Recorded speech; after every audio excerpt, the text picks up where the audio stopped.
Nieuwe regels voor recreatie en toerisme in Zeeland in coronatijd. Het is vrijdag 24 april. Dit is Zeeland Nu. Overhandiging van lintjes ondertussen op afstand. Zeeland ziet af van juridische stappen. Topman Nelders Hovenstad neemt afscheid. Dag dames en heren. De toeristische sector in Zeeland zat er met smart op te wachten. Nieuwe regels voor het toerisme in Zeeland in deze coronatijd. De veiligheidsregio Zeeland hakte vandaag een paar knopen door. De deur voor het toerisme in Zeeland gaat per 1 mei weer op een kier. Mensen die hier een tweede verblijf hebben, mogen na 1 mei daar weer in verblijven en er ook blijven slapen. Dat geldt ook voor mensen met een standplaats op een camping met eigen sanitaire voorzieningen. En het geldt ook voor de eigenaren van slaapstrandhuisjes. Die kunnen maandag al opgebouwd worden. In de loop van de komende week worden er nog meer details bekendgemaakt. Andere zaken gingen ondertussen vandaag gewoon door. De traditionele lintjesregen, de koninklijke onderscheidingen, ook in Zeeland. Maar in verband met corona moest dat ook op afstand gebeuren. En dus kregen de gedecoreerden hun benoeming en oorkonde per telefoon. Goedemorgen. Ja, goedemorgen meneer Plompen. U spreekt met burgemeester Van de Velde. Ja, goedemorgen. Ik hoop niet dat ik u erg overval. Ja, ik heb er allemaal op de maat. Oh, nou, ik mag u gaan vertellen dat bij besluit van 6 april... u bent benoemd tot lid in de Orde van Oranje Nassau. Dat is maar wat. Ja. Ja. Dat is leuk. Ja. Ja. De burgemeester belde en ik zag een vreemd nummer. Ze kwam nog goed waar dat ik niet een raar antwoord gaf. Bij een vreemde nummer geef ik altijd een raar antwoord. Maar toen zei ze de burgemeester. Dus zodoende toen kwam het naar voren dat ik dus genomineerd was voor een lintje. Dit was wel heel bijzonder. Je denkt er natuurlijk van tevoren over na hoe dit gaat. Maar het is eigenlijk ook wel heel erg apart. Je ontmoet hele enthousiaste mensen aan de andere kant van de lijn. Die echt misschien nog wel meer verrast zijn als dat ze soms ergens met de smoes naartoe gelokt worden. Ik had dat nooit verwacht, dat dat zou gebeuren. Maar goed, het is dus zo. En dat vind ik natuurlijk hartstikke fijn dat het zo gewaardeerd wordt. Wel eventjes emotioneel, dat wel. Ja, want het is toch wel, als hij over die ene komt, toch wel een hele verrassing. Je ziet hier de dozen liggen die normaal worden uitgereikt en de medailles die worden opgespeld. Maar we maken daar een foto van samen met mij. Die wordt nog gemaild naar de mensen. Dus dan hebben ze toch een klein aandenken aan dit bijzondere telefoongesprek. En de Ramadan is weer begonnen, de jaarlijkse maand van vaste bezinning en samenbidden in de moskee. Maar vanwege de coronacrisis is alles anders. Zo is de moskee dicht voor de gelovigen. In de Al-Haram-moskee in Middelburg kunnen gelovigen sinds een paar weken via een videodienst de vrijdagpreek volgen. De dagelijkse bijeenkomsten tijdens de Ramadan gaan niet door. Want met de regel van 30 mensen tegelijk in de moskee moet je gaan selecteren en dat wil het bestuur niet. In de Ramadan vooral komen heel veel broeders en zusters naar gebed, vooral in de avondgebed.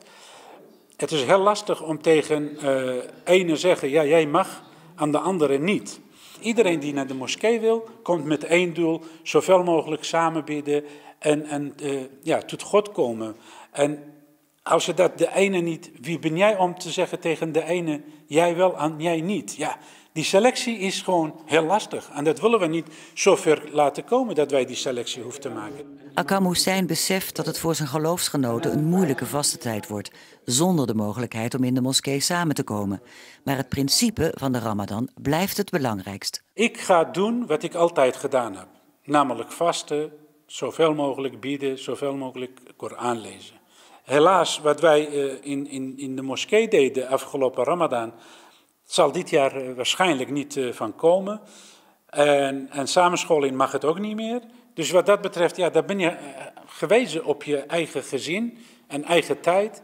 Dus ik hoop en ik wens elke ouders, vooral als je jonge kinderen hebt of moeilijke kinderen hebt, enorm veel sterkte in deze periode. Als je 24/7 op elkaars lip zit, ja, dat is niet eenvoudig. Maar tegelijkertijd, je kunt ook de kracht uit je geloof halen.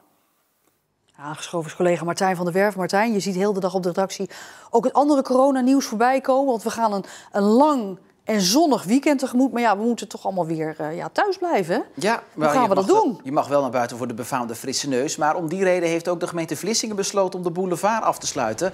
Ieder weekend tot 18 mei gaan ze dat doen. Iedere vrijdag, zaterdag, zondag, maar ook op Koningsdag en Bevrijdingsdag is de boulevard vanaf 2 uur gesloten voor al het gemotoriseerd verkeer. Dus je mag er nog wel wandelen en fietsen. En daarnaast gaan ze ook strenger controleren om te kijken dat er niet te veel groepjes samenkomen en eventueel uit elkaar halen. En ze gaan dus eventueel ook boetes uitdelen. Dus je bent gewaarschuwd. Ah, kijk eens aan. Vlissingen, Film by the Sea. Dat lijkt zo'n beetje het enige festival te zijn wat dan in Zeeland nog wel doorgaat. Hè? Want tot 1 september gaat niks door. Klopt. Jan Doense, festivaldirecteur van Film by the Sea, is hoopgevend, optimistisch zelfs. Want hij zegt, wij zijn er helemaal klaar voor. Cine City, waar het festival altijd plaatsvindt, is er eigenlijk op gebouwd op die 1,5 meter samenleving. Mensen komen via de ene deur binnen, gaan via de andere deur weer naar buiten. Dus dat moet geen probleem opleveren. En grote zalen? Zeker, grote zalen. Dus daar kunnen ze makkelijk mensen kwijt op een grote afstand. De enige voorwaarde is nog wel dat ze toestemming krijgen om de bioscopen te openen. Dat is een klein puntje. En ze houden er rekening mee op fors minder aantal bezoekers. In plaats van 35.000 verwachten ze er nu nog maar een kwart. Ja, als het allemaal door mag gaan. We zien beelden van de feestelijke première. Inderdaad, zoenen. Ja, dat zit er dan dit jaar toch echt niet in, hè? Absoluut niet in. Nee. Gelukkig nog leuke berichten, want vanwege de coronacrisis wordt er dit weekend in Vlissingen op grote schaal gratis soep aan ouderen uitgedeeld. Klopt, dat is een oproep van de horecaondernemers. Afgelopen maandag gestart. Dinsdagmorgen stond de teller al op 300 bekers met soep die ze moesten gaan maken. Al een fors aantal. De aanmeldingen zijn vanmiddag gesloten. En dan blijkt dat aantal van dinsdag toch peanuts te zijn geweest. Want ruim 1100 aanmeldingen zijn er binnengekomen. Of tenminste, voor bekers soep. Voor ouderen? Voor ouderen inderdaad, 70-plussers. En die gaan ze dus maandag op Koningsdag, op Woningsdag uitdelen aan die eenzame 70-plussers. En het is toch ook wel bijzonder dat die horecaondernemers dat doen. Want die hebben toch wel iets anders aan hun hoofd in deze tijd. Gratis en ze komen aan de deur. Dus het is echt om de ouderen toch nog een beetje te verwennen, denk ik. Zeker. Martijn, dankjewel.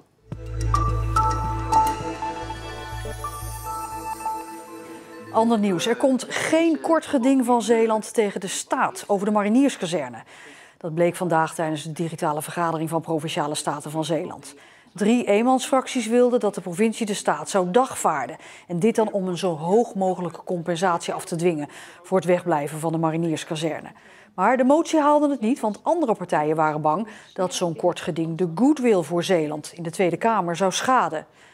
Ook een motie van de SP om de Zeeuwen door een peiling direct mee te laten beslissen over die compensatie, die werd ook verworpen. Gerry de Kloet, oud-eigenaar van de Hedwiegepolder, krijgt 21 miljoen euro van de Nederlandse staat. Dat heeft de rechtbank in Middelburg bepaald. De Kloet krijgt het geld nadat het Rijk zijn polder op de grens van Zeeuws-Vlaanderen en Antwerpen heeft onteigend om onder water te kunnen zetten. Deze ontpoldering is onderdeel van een natuurverdrag tussen Nederland en België. De Kloet is helemaal niet blij met die 21 miljoen euro schadevergoeding, want hij wil helemaal geen geld, zegt zijn advocaat. Hij wil de ontpoldering van de Hedwiegen tegenhouden. Die ontpoldering is trouwens ondertussen al in volle gang. Hij werkt al 20 jaar voor Douw en stond de afgelopen 4 jaar aan het hoofd van de vestiging in Terneuzen. Maar nu ruilt Nelders Hovenstad de Zeeuws-Vlaamse fabriek in voor een Duitse. Hoe kijkt hij nou terug op zijn periode hier? We gingen een tijdje geleden bij hem langs en blikten met hem terug. We vonden het natuurlijk heerlijk om even lekker te gaan fietsen naar Breskens. Of even in het dorp even een hapje te gaan eten. Of wat vrienden die op bezoek kwamen. Nou goed, hè? Kijk, achter hier een leuk strandje wat er eigenlijk een jaar geleden geplaatst is. Dus ja, dan heb je eigenlijk alle leuke gemakken voorzien om een mooi leven te hebben hier. Toch ruilt Nelders Hovenstad zijn werkplek in Zeeuws-Vlaanderen in voor een baan in Duitsland. Daar wordt hij, net zoals in Terneuzen, vestigingsmanager van een Douwfabriek. Zijn huis in Hoofdplaat houdt hij nog wel aan, want Zeeland helemaal achter zich laten kan hij niet. Dat weten wij op managementniveau. Na 3,5, 4 jaar dan begint het te kriebelen, meestal bij anderen. En dan is er weer een mooie uitdaging om naar Duitsland te gaan. Een ander die gaat naar Saoedi-Arabië of een keer naar Amerika. Nou, wij hebben het geluk in dit geval dat we in ieder geval het mooie Zeeland nog hier een beetje kunnen omarmen. En gewoon lekker in Duitsland een aantal jaartjes aan het werk te mogen gaan. In zijn korte carrière als baas in Terneuzen probeert hij zoveel mogelijk voor elkaar te krijgen. Zo wilde hij in 2018 een nieuwe plasticfabriek naar Terneuzen halen. 15 jaar geleden is hier de laatste fabriek gebouwd op het Douwterrein. Het zou natuurlijk een hele mooie mijlpaal voor Douw zijn. Die plasticfabriek is er nooit gekomen. En dan was er nog een andere tegenvaller. 2 dodelijke ongevallen op zijn fabrieksterrein. Ik zeg altijd, iedereen die kan siteleader worden van een groot bedrijf. Iedereen kan siteleader worden bij Dow. Maar als het even moeilijk is, dan moet je er ook staan. Maar daar hebben we ontzettend veel van geleerd. Dat is het minste wat je kunt doen. Want ik wil gewoon graag dat we voor Dow-Terneuzen, ook in de chemische industrie, zorgen dat mensen veilig naar het werk kunnen gaan. En dat ze ook aan het einde van een shift weer veilig naar huis kunnen gaan. En daar moeten wij voor staan. Maar er zijn ook successen om op terug te kijken. Er zijn verschillende investeringen gedaan. Dow neemt elektriciteitsproducent Elsta over. En er komt een spliksplinternieuw hoofdkantoor, het Diamond Center. Een eigen sportschool, een koffieshop met barista en oplichtende trappen. Het nieuwe pand van Dow Terneuzen, net naast de Westerschelde-tunnel, die biedt de 1100 werknemers nogal wat. Maar daar heeft Hovenstad dus niet lang van kunnen genieten. Hij wisselt van baan met de Ierse Bridget Sparrow, die haar eerste weken in Terneuzen inmiddels achter de rug heeft. Ik weet zeker dat zij succesvol zal zijn. Een intelligente dame die goed met mensen op kan schieten. En ik weet zeker als ze een aantal woordjes Nederlands gaat spreken, dan heeft ze de Zeeuwenharten al gewonnen.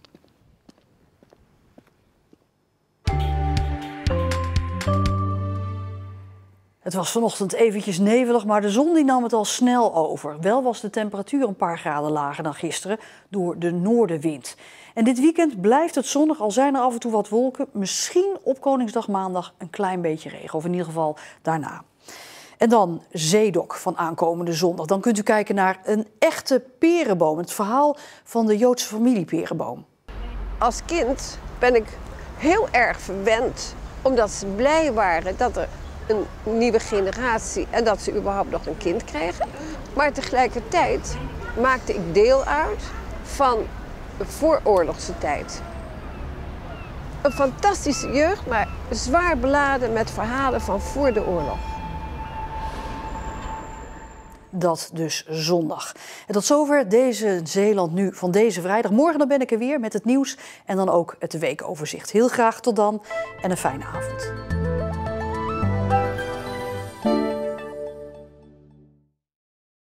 Pap, mama, deze is voor jullie. Groetjes. Hoi, toon te zien. Lieve buren, sorry voor de lawaai. Mis je oma Beu een beetje? Heel erg. Ook de groetjes doen? Stuur je filmpje naar trotsopzeeland@omroepzeeland.nl.